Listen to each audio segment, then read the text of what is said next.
Hello সবাইকে, নতুন একটি ভিডিওতে তোমাদের সবাইকে জানাই আরও একবার অনেক স্বাগত। দেখো, সকালবেলায় কিন্তু যখন একটু রোদ দিয়েছিল চলে এসেছিলাম ছাদে, কারণ জামা কাপড় মেলার ছিল।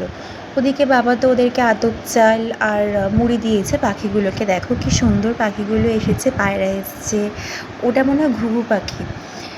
ওদিকে দেখো জামা কাপড় মেললাম, মেলতে মেলতে দেখছি আকাশে বেশ মেঘ করেছে। আধ ঘন্টাও না, তারপরেও কিন্তু ঝিরিঝিরি বৃষ্টি যেই নামলো আবার জামা কাপড়গুলো সব নিয়ে আসতে হলো।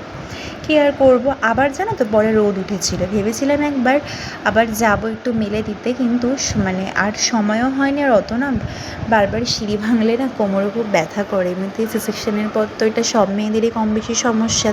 তোমরা আশা করি জেনে থাকবে যারা এই মানে জানোই ব্যাপারগুলো।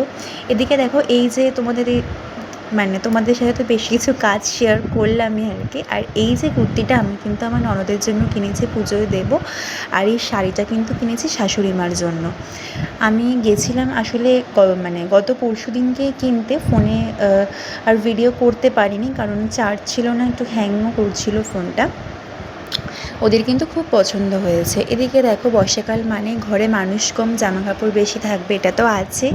আর ওদিকে কিন্তু আমি প্রায় 9:10-15 হবে রেডি হয়ে একটু বেরিয়ে গিয়েছিলাম, কারণ সম্রাটকে কিন্তু ঋচিকার এই কুর্তি মায়ের শাড়িটা দেওয়ার ছিল।